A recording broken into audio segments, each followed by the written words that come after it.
नमस्कार दोस्तों, welcome to SG sociology. आज के इस वीडियो में हम बात करने वाले हैं इंडियन वुमेन्स की। हमारा टॉपिक है भारतीय स्त्रियां एवं उनसे संबंधित समस्याएं। जैसा कि आप इमेज में देख सकते हो, 3 काल के महिलाओं के बारे में हमें अच्छे से समझना है, और जिसमें पहला काल है वैदिक काल, दूसरा है मुगल काल और तीसरा है आधुनिक काल। आधुनिक काल में भी हमको 2 तरह के चीज़ों को समझना है। एक भारत की स्वतंत्रता से पूर्व और एक है भारत की स्वतंत्रता के बाद। इस पिक में जो आप देख रहे हो वो स्वतंत्रता के बाद की स्थिति है महिलाओं की। इन तीनों ही कालों में हम कंपैरिजन करेंगे कि भारतीय स्त्रियों की स्थिति कैसी थी और उनके साथ किस तरह की समस्याएं जुड़ी हुई हैं और उसका निवारण किस प्रकार किया जा सकता है। उसमें कौन कौन से लोग थे जिन्होंने स्त्रियों से संबंधित समस्याओं के लिए आंदोलन किए या उनके खिलाफ हो रहे अत्याचार को रोकने के लिए आवाज़ें उठाई। इन सारी चीज़ों को आज के इस वीडियो में हम डिस्कस करने वाले हैं। तो चलिए शुरू करते हैं आज का हमारा टॉपिक, भारतीय स्त्रियां एवं उनसे संबंधित समस्याएं। तो जब हम बात करते हैं इंडियन वुमेन्स की, तो हमें पता है भारतीय समाज में स्त्रियों की जो स्थिति है वो ऐतिहासिक रूप से काफ़ी जटिल रही है। इसमें काफ़ी ज़्यादा उतार चढ़ाव देखने को मिले हैं। किसी काल में इनकी स्थिति काफ़ी अच्छी रही, किसी काल में इन्हें देवी जैसा पूजा गया, तो कहीं दूसरी ओर आप देखोगे तो इन्हें सामाजिक, आर्थिक, सांस्कृतिक रूप से कई सारी चुनौतियों का भी सामना करना पड़ा। और आधुनिक भारत में अगर हम बात करें तो महिलाओं में शिक्षा, राजनीति, व्यवसाय, खेल और विज्ञान जैसे कई क्षेत्रों में इन्होंने सफलता प्राप्त की है। फिर भी इनसे कई सारी समस्याएं जुड़ी रही हैं। तो समस्याओं को समझने से पहले एक बार हम देख लेते हैं तीनों कालों में इनकी स्थितियों के बारे में।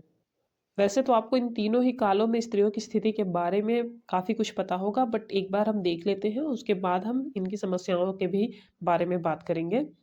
तो जैसा कि आपको पता है, वैदिक काल को भारतीय समाज का स्वर्णिम काल कहा जाता है। ऐसा क्यों कहा जाता है? क्योंकि इस काल में स्त्रियों और पुरुष में कोई भेदभाव नहीं था। दोनों को ही समान अधिकार और स्वतंत्रताएं दी गई थी। इसमें कोई भेदभाव नहीं था कि आप स्त्री हो तो आप पीछे रहोगे या आप पुरुष हो तो आपके पास ज़्यादा एडवांटेज है। इस तरह की कोई बात नहीं थी। स्त्रियों को शिक्षा, धर्म, विवाह, संपत्ति, राजनीति में पुरुषों के समान समझा जाता था। बहुत सी स्त्रियां हैं जिन्होंने धनुर्विद्या या शस्त्र शास्त्र का अध्ययन भी किया है। विवाह के उपरांत पत्नी जो है परिवार का महत्वपूर्ण अंग होती थी। कोई भी धार्मिक कार्य बिना पत्नी के कोई भी पति पूर्ण नहीं कर सकता, तो इसलिए उनका एक महत्वपूर्ण स्थान होता था। साथ ही कन्याओं को अपनी इच्छा अनुसार स्वयंवर द्वारा किसका पति का चयन करने का अधिकार प्राप्त था। यानी उनके मैरिज, उनके एजुकेशन, उनके जो भी चीज़ें हैं उनको खुद डिसीजन लेने का अधिकार था। अगर हम शॉर्ट में बोले तो क्या बोल सकते हैं कि वैदिक काल में हिंदू स्त्रियों की स्थिति काफ़ी सम्मानपूर्ण थी। उनके बिना कोई धार्मिक कार्य नहीं पूरा होता था, अधूरा समझा जाता था। उन्हें हर एक चीज़ में बिल्कुल बराबर का अधिकार था, किसके? पुरुषों की तरह। तो जब हम बात करते हैं मध्यकालीन युग की, तो मध्यकालीन युग में स्त्रियों की स्थिति में काफ़ी गिरावट आ गई। इस युग में अनेक मुसलमान शासकों ने हिंदू स्त्रियों से विवाह करने की इच्छा प्रकट की। अतः इस भय से कि कहीं मुसलमान शासक बलपूर्वक हिंदू कन्याओं से विवाह न कर ले, उनका विवाह क्या हुआ, कम आयु में किया जाने लगा। और इसी युग में बहुत सारी कुप्रथाएं जैसे बाल विवाह, पर्दा प्रथा का प्रचलन शुरू होने लगा। सती प्रथा भी इस युग में चरम सीमा तक पहुंच गई। संक्षेप में ये बोल सकते हैं कि तत्कालिक सामाजिक स्थितियों के कारण उस युग में स्त्रियों की स्थिति अत्यंत दयनीय रही। किस युग में? मध्यकालीन युग में। और मध्यकालीन युग में ही अभी स्त्रियों की स्थिति सुधरी नहीं कि अंग्रेजों का शासन आ गया। यानी आधुनिक काल में, और आधुनिक काल में भी 2 युग हमने बात करी थी, स्वतंत्रता से पूर्व और स्वतंत्रता के पश्चात। तो स्वतंत्रता पूर्व में अंग्रेजों का शासन था। अंग्रेजों के शासन काल में भी स्थितियां बहुत ज़्यादा अच्छी नहीं रही। समाज द्वारा स्त्रियों के प्रति काफ़ी ज़्यादा शोषण हो रहे थे, और उन शोषणों के और किन्होंने इम्पोर्टेंट नाम कौन कौन से हैं? राजा राम मोहन राय, जिन्होंने सती प्रथा के खिलाफ आवाज उठाई। ईश्वर चंद्र विद्यासागर, स्वामी दयानंद सरस्वती, आर्य समाज के संस्थापक, तथा Shrimati Annie Besant theosophical society से जुड़ी हुई। इनके नाम काफ़ी ज़्यादा प्रमुख हैं। जो समाज सुधारक थे उनके नाम आपको याद रखने हैं इस टॉपिक से, क्योंकि यही क्वेश्चन पूछे जाते हैं कि इन्होंने कौन सी सोसाइटी बनाई है या इस समाज से किसका नाम जुड़ा हुआ है, इन्होंने स्त्रियों के उत्थान में कौन से कार्य किए। इस तरह के क्वेश्चन बनते हैं। नेक्स्ट पॉइंट क्या है? इन्होंने स्त्रियों की स्थिति में सुधार लाने तथा सामाजिक कुप्रथाओं को दूर करने के भरसक प्रयास किए। परंतु इसके पश्चात भी स्त्रियों की सामाजिक एवं आर्थिक स्थिति में कुछ भी सुधार नहीं हो सका। देखो, अंग्रेजों के शासन काल में भारत की स्थिति बहुत ज़्यादा बिगड़ चुकी थी। यहाँ की अर्थव्यवस्था काफ़ी गिर गई थी। लोगों का जो शोषण हो रहा था। अगर हम बात करें स्वतंत्रता के बाद की, तो देखो स्वतंत्रता से पूर्व ध्यान आकृष्ट हो गया था लोगों का कि स्थितियाँ खराब हैं। अगर हमने नारी के प्रति ध्यान नहीं दिया, उनकी स्थितियों को नहीं नहीं सुधारा, तो समाज का विकास हो पाना ये बहुत मुश्किल है। बट स्वतंत्रता के बाद 15 अगस्त 1947 में जब हमारा भारत देश आज़ाद हुआ, तो काफ़ी सारी चीज़ें हमारे संविधान में बनाने के टाइम ही स्त्रियों के लिए, जब हमारा देश आज़ाद हुआ, तो संविधान में स्त्रियों की सुरक्षा हेतु तो उनके उत्थान के लिए बहुत सारे प्रयास किए, जिसका परिणाम क्या हुआ कि स्त्रियों की स्थिति में क्रांतिकारी परिवर्तन हुए। जैसा कि आप इस पिक से देख सकते हो, आजकल के युग में स्त्रियां ऐसे कौन से कार्य हैं जो नहीं कर रही हैं, या ऐसा कौन सा फील्ड है जो उनसे अछूता है। हर जगह स्त्रियों की भागीदारी देखने को मिलती है, और उनके कार्य, उनके मेहनत, उनके लगन के द्वारा राष्ट्र का और साथ ही साथ उनके स्वयं का भी उत्थान देखने को मिल रहा है। भारत की स्वतंत्रता के बाद 15 अगस्त 1947 के बाद जब हमारा संविधान लागू हुआ 26 जनवरी 1950 में, तो इनके लिए काफ़ी ज़्यादा सुविधाएं प्रदान की गई। किसी को भी किसी भी आधार पे भेदभाव करने का अधिकार नहीं दिया है हमारे संविधान ने। संविधान में आप उठा के देख लो, समान अधिकार है। लिंग, जाति, वर्ग, नस्ल, इन सब के आधार पे किसी से भेदभाव नहीं करा जाएगा। तो लिंग अर्थात यदि कोई स्त्री है, तो स्त्री होने के कारण उसे शिक्षा से वंचित रखना या किसी भी क्षेत्र में ना जाने देना, ऐसा हो ही नहीं सकता, क्योंकि संविधान ने उन्हें ये अधिकार प्रदान किए हैं। तो जब हम बात कर रहे हैं आफ्टर इंडिपेंडेंस इंडिया में विमेंस की स्थिति क्या थी, तो वहाँ पे हमें ये समझना होगा कि काफ़ी ज़्यादा सुधार हुए हैं इनकी स्थितियों में, और काफ़ी ज़्यादा परिवर्तन भी देखने को मिले हैं, और वो परिवर्तन कुछ क्षेत्रों में हैं। अगर हम स्पेसिफिकली डॉक्टर श्रीनिवास के बारे में बात करें, तो इन्होंने इन परिवर्तनों का मुख्य कारण किसे बोला है? पश्चिमीकरण, लौकिकीकरण तथा जातीय गतिशीलता। कठोर जातीय व्यवस्था थी, उसमें चेंज आया। पश्चिमीकरण का काफ़ी ज़्यादा प्रभाव हुआ। भौतिककरण, भौतिक चीज़ों को ज़्यादा महत्व देना, इन सब चीज़ों का मुख्य कारण कौन मानता है? Doctor M N Srinivas. और किस चीज़ में? स्त्रियों की स्थिति में परिवर्तन के लिए। एक बार हम देख लेते हैं कि कौन कौन से क्षेत्रों में परिवर्तन देखने को मिले हैं।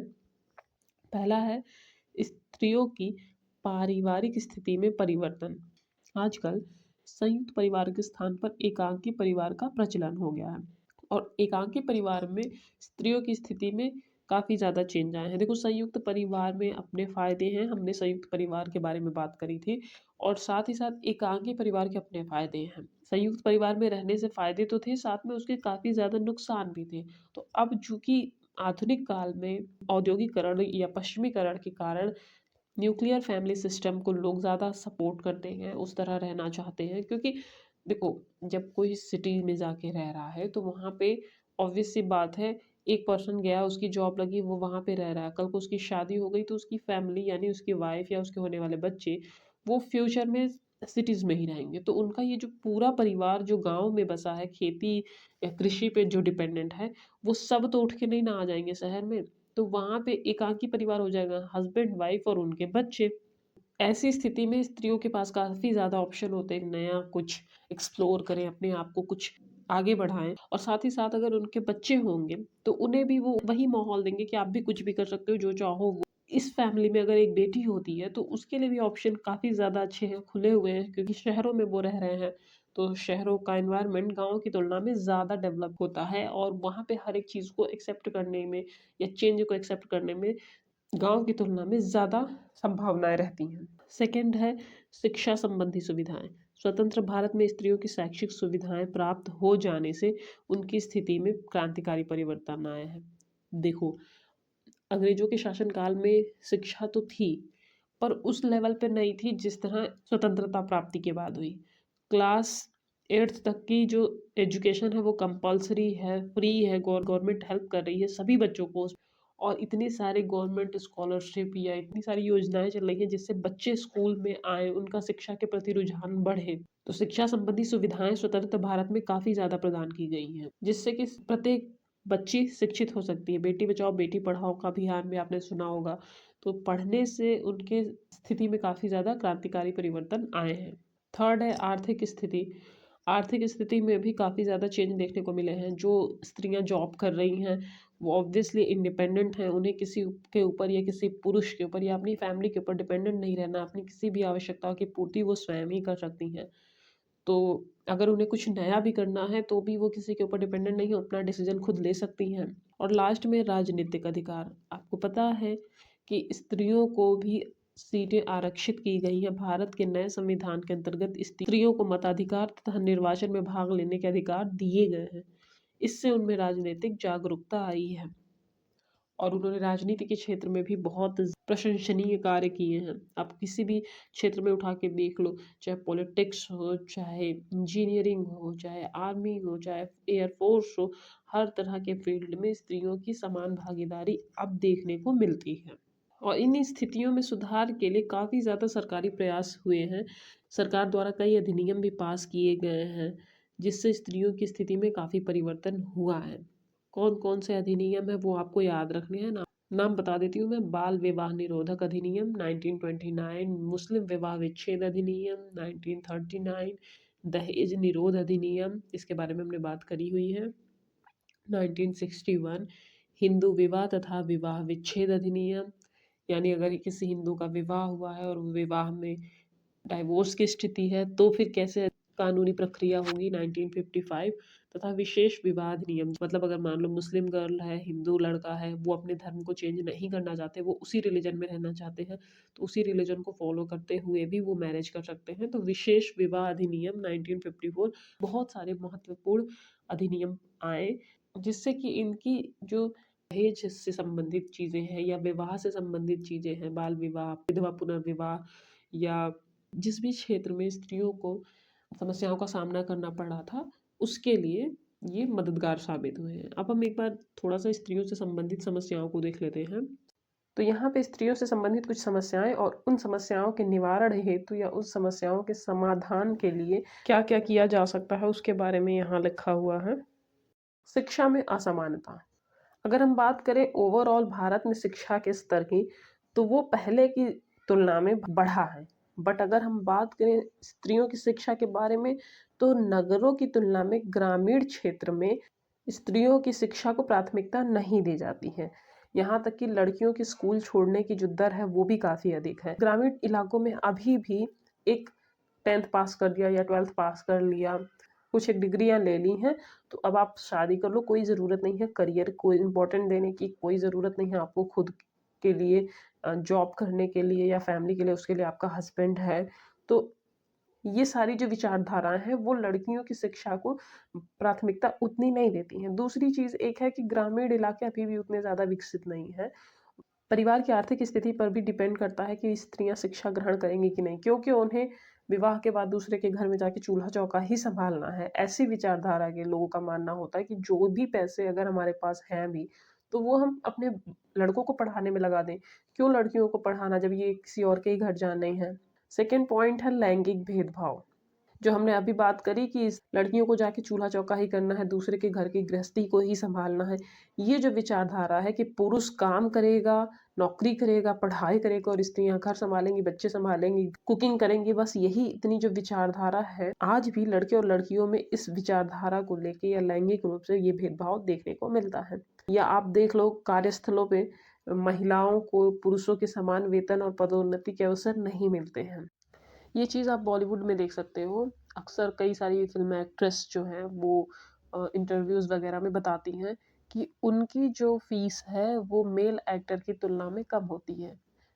दोनों ही बराबर काम कर रहे हैं, दोनों ही के ऊपर रिस्पॉन्सिबिलिटी है फ़िल्म के हिट होने या फ्लॉप होने का। बट अगर पेमेंट की बात करी जाए तो वो मेल्स को ज़्यादा दी जाती है, फीमेल्स को मेल्स की तुलना में कम दी जाती है। या अगर हम बात करें सैलरी की, तो महिलाएं समान कार्य के लिए पुरुषों की तुलना में कम वेतन प्राप्त करती हैं। कॉरपोरेट सेक्टर में उठा के देख लो, उच्च पदों पे जैसे सीईओ या एमडी, महिलाओं की संख्या बहुत रेयर देखने को मिलेगी, बहुत कम है। प्लस अगर आप पारिवारिक और सामाजिक स्तर पर देखोगे लैंगिक भेदभाव, तो वहाँ पे कन्या भ्रूण हत्या जैसे केस आपको सुनने को मिलेंगे, या विवाह में जो दहेज का सीन देखते हो, कितना भी पढ़ा लो दहेज तो देना ही देना है लड़की की शादी में। तीसरा सबसे इम्पोर्टेंट, तीसरा या चौथा आप दोनों ही देख लो, दहेज प्रथा और घरेलू हिंसा एक साथ आप रख लो। दहेज प्रथा बैन है भारत में, बट फिर भी कहीं ना कहीं आपको देखने को मिलेगा कि आज भी दहेज का चलन है। समाज में ये गहराई से जमी हुई है और दहेज ना मिलने के कारण कितनी लड़कियों की शादी नहीं होती। तो इसलिए जो पैसे हैं भी उनकी पढ़ाई के बजाय उनके दहेज में देने के लिए पेरेंट्स जुटा के रखते हैं। और अगर दहेज प्रथा की हम बात करें, विवाह के बाद भी कई महिलाओं को दहेज के लिए प्रताड़ित किया जाता है या उन्हें उनकी हत्याएं हो जाती हैं। ऐसी घटनाएं आज भी न्यूज़ चैनल में आप देख लो मिलेंगी। घरेलू हिंसा, ये तो कॉमन सी बात है और ऐसा नहीं है कि ये सिर्फ निम्न श्रेणी के लोगों में देखने को मिलता है या गरीब जनता में देखने को मिलता है। अमीर से अमीर, अच्छे से अच्छे, हर वर्ग की महिलाओं के लिए घरेलू हिंसा एक बहुत बड़ी समस्या है। कोई भी इसका शिकार हो सकता है। और घरेलू हिंसा में प्रॉब्लम ये होती है कि कभी कभी सामाजिक डर और परिवार की बदनामी के कारण भी ये जो घरेलू हिंसाएं होती हैं उनके खिलाफ शिकायत दर्ज नहीं कराई जाती। कानून के होने के बावजूद भी न्याय प्रक्रिया जो इतनी लंबी चलती है और महिलाओं को न्याय मिलने में ही इतना टाइम लग जाता है। कई बार मैटर कोर्ट में चल रहा होता है, जो पीड़िता है या जो पीड़ित परिवार है उसको धमकियां मिलती हैं उन परिवारों की तरफ से जिन्होंने उनके ऊपर घरेलू हिंसा करी है या उन्हें टॉर्चर किया है। तो इस तरह के न्यूज़ भी आप रोज देखते होंगे। तो दहेज प्रथा हुआ या घरेलू हिंसा हुआ या लैंगिक भेदभाव हुआ या शिक्षा में असमानता, ये बहुत कॉमन सी समस्याएं हैं स्त्रियों से जुड़ी हुई। नेक्स्ट देख लेते हैं यौन उत्पीड़न और सुरक्षा से की समस्या। जैसा कि आप सबको पता है, इतने सारे कानून होने के बावजूद भी अभी भी स्त्रियों की स्थिति उतनी ज़्यादा अच्छी नहीं है। यौन उत्पीड़न जैसे कि छेड़छाड़, बलात्कार या आपने देखे होंगे एसिड अटैक या ह्यूमन ट्रैफिकिंग जैसी जो समस्याएं हैं वो आज भी बड़ी चुनौतियां बनी हुई हैं। और बाहर तो छोड़ो, घर में भी लड़कियां उतनी सेफ नहीं है। आपने बहुत सारे सर्वे, बहुत सारे रिपोर्ट्स देखे होंगी। यहाँ बाहरी तो बाद में, पहले घर के ही मेंबर्स जो होते हैं वो महिलाओं का शोषण करते हैं या छोटी बच्चियों का शोषण करते हैं। क्योंकि शोषण घर के ही लोग कर रहे हैं तो बाहर अगर बताएं या शिकायत करने जाएं तो अपनी ही बदनामी होगी। इस चक्कर में लोग बताते नहीं है, कंप्लेन नहीं कराते। और अगर किसी बच्ची के साथ बहुत कम एज में इस तरह की घटना हो जाती है तो पता है उससे उसके मेंटली हेल्थ पे भी प्रभाव पड़ता है। वो ट्रॉमा की तरह हो सकता है, उसके सेल्फ कॉन्फिडेंस में कमी आ सकती है, उसे हर कोई में इसी तरह का फील आएगा कि कोई भी उसके साथ शोषण कर सकता है।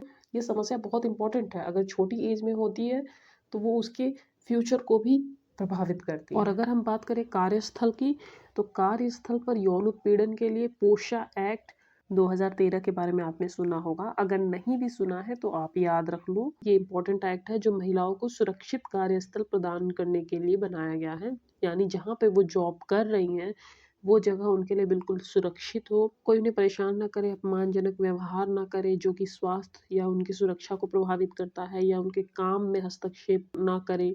तो ये एक्ट महिलाओं को किससे बचाता है? यौन उत्पीड़न से, और उनके कार्य करने के लिए सुरक्षित एवं संरक्षित वातावरण सुनिश्चित करता है। और साथ ही साथ सबसे इम्पोर्टेंट चीज, यौन उत्पीड़न की शिकायतों के समाधान के लिए एक सिस्टम प्रोवाइड करता है। नेक्स्ट है बाल विवाह। बाल विवाह हालांकि शहरों में नहीं, गांव की ये समस्या काफ़ी ज़्यादा है। अभी भी कुछ क्षेत्र हैं भारत के जहाँ पे बाल विवाह का प्रचलन है। हालांकि बाल विवाह भी प्रतिबंधित है, सरकार द्वारा इस पे प्रतिबंध लगाया गया है। बट हाँ, कुछ क्षेत्रों में इक्का दुक्का होंगे जो बहुत ज़्यादा पिछड़े हैं, वहाँ पे ये देखने को मिलता है जिसके कारण स्त्रियों की स्थिति में गिरावट आती है। क्योंकि देखो, कम एज में शादी होगी तो बच्चे भी कम एज में होंगे, शारीरिक स्वास्थ्य उनका गिरेगा और वो जो बच्चा होगा वो भी उससे प्रभावित होगा। तो इसलिए बाल विवाह भी एक समस्या है। तथा आर्थिक स्वतंत्रता की कमी, जब आप उन्हें पढ़ने नहीं दोगे, आगे बढ़ने नहीं दोगे, तो वो ऑब्वियस सी बात है अपनी फैमिली या अपने हस्बैंड पे डिपेंडेंट होगी। अगर वो पढ़ लिख लेंगी, जॉब करेंगी तो वो इंडिपेंडेंट होंगी। पर वो ऑप्शन मिलते नहीं है तो आर्थिक स्वतंत्रता की भी कमी होती है। परिवार के दबाव के कारण कितनी फीमेल्स ऐसी हैं जो अच्छा खासा पोटेंशियल होते हुए भी उन्हें करियर को छोड़ के शादी करनी पड़ती है। या अगर वो खुद से कोई रोजगार करना चाहती हैं या उद्यमिता, महिला उद्यमिता में अगर महिलाओं को पूंजी और समर्थन मिले तो वो भी बहुत अच्छा कर सकती हैं। बट वहाँ पे उनको समर्थन की कमी होती है। तो हमने अभी बात करी स्त्रियों से संबंधित कुछ प्रमुख समस्याओं के बारे में। अब जब स्त्रियों की समस्याएं हैं तो उनके समाधान और सुधार के भी प्रयास सरकार ने जारी रखे हैं, क्योंकि नारी सशक्तिकरण से ही राष्ट्र का विकास संभव है। तो सबसे पहले सुधार या समाधान में क्या है, शिक्षा और जागरूकता। जैसा कि हमने बात करी, समस्या क्या है, शिक्षा में असमानता, या यूं कह सकते हो कि बच्चियों की शिक्षा का अभाव। तो आप उन्हें शिक्षित करो, उन्हें जागरूक करो कि आपके लिए पढ़ना इम्पोर्टेंट है, आपके अधिकार कौन से हैं उनके बारे में आपको पता चलेगा। वैसे भी एक स्त्री को शिक्षित करना यानी पूरे परिवार को शिक्षित करने के बराबर है, क्योंकि मेन तो घर की गृहिणी या घर को संभालने वाले काम जो कर रही हैं वो स्त्रियां हैं। वो शिक्षित होंगी तो वो घर भी अच्छे से देखेंगी, अपने बच्चे को भी शिक्षित करेंगी। लड़कियों की शिक्षा को बढ़ावा देने के लिए सरकारी योजनाएं बेटी बचाओ बेटी पढ़ाओ या स्कॉलरशिप बहुत सी मिलती हैं। अगर लड़कियों ने अच्छा परफॉर्म किया है तो बहुत सारी सरकारी योजनाएं चलती हैं जिससे कि लड़कियों को शिक्षित किया जा सके। सेकेंड है सशक्तिकरण और आत्मनिर्भरता। अगर हम चाहते हैं कि भारत में स्त्रियों की स्थिति अच्छी हो जाए या निम्न स्तर जो गिरावट हो चुकी है उसमें सुधार हो जाए, तो उसके लिए उन्हें सशक्त करना पड़ेगा, उन्हें आत्मनिर्भर बनाना पड़ेगा और किसी के ऊपर निर्भर ना रहें। प्लस हर एक स्त्री को ये पता होना चाहिए कि संविधान ने, कानून ने उन्हें कौन कौन से अधिकार प्रदान किए हैं, किस जगह पे वो किस चीज़ का प्रयोग करके अपने आप को बचा सकती हैं या अपने आप को किसी भी प्रकार की समस्या से निकाल सकती हैं। नेक्स्ट है कानूनी सुधार एवं शक्ति। कानूनी प्रक्रिया को थोड़ा तीव्र करने की आवश्यकता है। प्लस घरेलू हिंसा, दहेज प्रथा या यौन उत्पीड़न के जो भी मामले हैं उन पे प्रभावी कार्यवाही होनी आवश्यक है। देखो, जितनी जल्दी सजा मिलेगी अपराधी को उतना ही ज़्यादा बाकी के अपराधियों के मन में डर आएगा। अगर आप क्राइम करो और आपको सजा ही ना मिले या आप सजा मिलते मिलते इतना टाइम बीत जाए कि आपने अपनी अच्छी खासी ज़िंदगी बिता ली है, तो ऐसी स्थिति में जिसने झेला है या जो पीड़ित है उसकी लाइफ तो बुरी हो गई, बट जिसने अपराध किया है उसकी लाइफ तो मज़े में है। इससे क्या होता है, जो अन्य लोग हैं अपराधी प्रवृत्ति के, उनके अंदर से डर खत्म हो जाता है कि इसने अपराध किया है, ये तो मजे की जिंदगी जी रहा है, मैं भी कर लूंगा अगर बच जाऊंगा।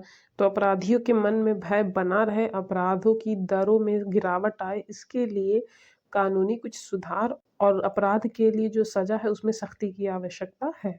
नेक्स्ट है सामाजिक मानसिकता में बदलाव।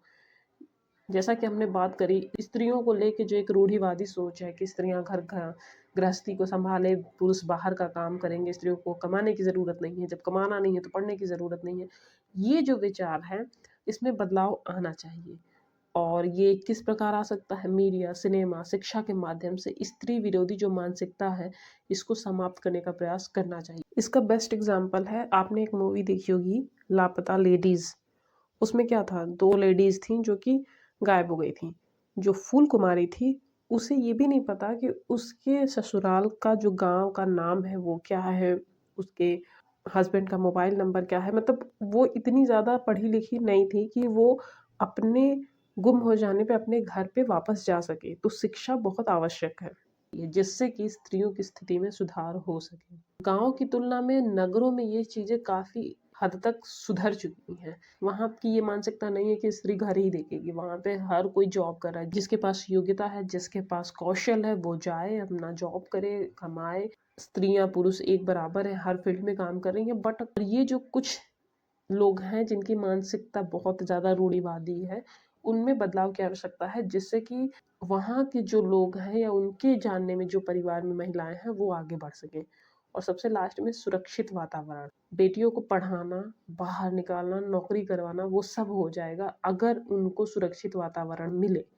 कुछ फैमिलीज चाहती हैं कि उनकी बेटियां आगे बढ़ें, बट अगर उनके साथ रेप हो रहे हैं या सेक्सुअली या मेंटली उन्हें अब्यूज़ किया जा रहा है, उन्हें डराया धमकाया जा रहा है, तो ऐसी स्थिति में कोई पेरेंट्स अपने बच्चों को बाहर नहीं भेजेंगे।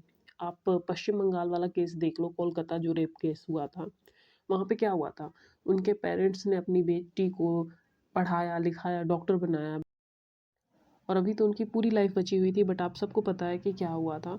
तो ऐसी चीज़ों को देखने के बाद सोसाइटी में डर का माहौल देखने को मिलता है। तो इस डर को ख़त्म करने के लिए सुरक्षित वातावरण अत्यंत आवश्यक है, जिससे कि वर्क प्लेस पे चाहे वेमेन हो चाहे मैन हो, सब सेफली काम कर सके, कोई उन्हें सेक्सुअली अब्यूज़ या सेक्सुअली हरास ना करे। तो इस टॉपिक से रिलेटेड जो बेसिक बातें थी उसके बारे में हमने समझ लिया है, और इस टॉपिक से बहुत ज़्यादा क्वेश्चन डिटेल में नहीं आते हैं। क्वेश्चन आते हैं असर्शन रीजनिंग टाइप के, या जितने भी एक्ट आए हैं विमेंस सेफ्टी के लिए उससे रिलेटेड, कि कौन सा एक्ट कौन से ईयर में आया था या किस एक्ट में किस चीज़ के बारे में बात करी गई है। और अगर आपको भारतीय समाज में स्त्रियों की स्थिति के बारे में बेसिक अंडरस्टैंडिंग है तो आप कॉमन सेंसिकल क्वेश्चन या असर्शन रीजनिंग के क्वेश्चन पढ़ के आसानी से कर सकते हो। हाँ, याद आपको रखने हैं फैक्ट बेस्ड क्वेश्चन, लाइक कौन सा एक्ट किस ईयर में आया था, उस एक्ट में किस बारे में बात करी गई। आई होप आपको आज का ये टॉपिक समझ में आया हो। अगर आपके कोई सुझाव हो तो आप कमेंट बॉक्स में दे सकते हैं। अगर आपको वीडियो पसंद आया तो वीडियो को लाइक, शेयर और चैनल को सब्सक्राइब करना ना भूलें। इस वीडियो की अगर पीडीएफ चाहिए तो आप हमारे टेलीग्राम चैनल एसडी सोशियोलॉजी से जुड़ सकते हैं। डिस्क्रिप्शन बॉक्स में चैनल और पीडीएफ की लिंक मिल जाएगी। और अगर आपको लगता है कि कहीं पे कोई फैक्ट या कोई पॉइंट मिस हो रहा है या गलतियां हो रही हैं तो आप बता सकते हो। आज के लिए बस इतना ही। धन्यवाद।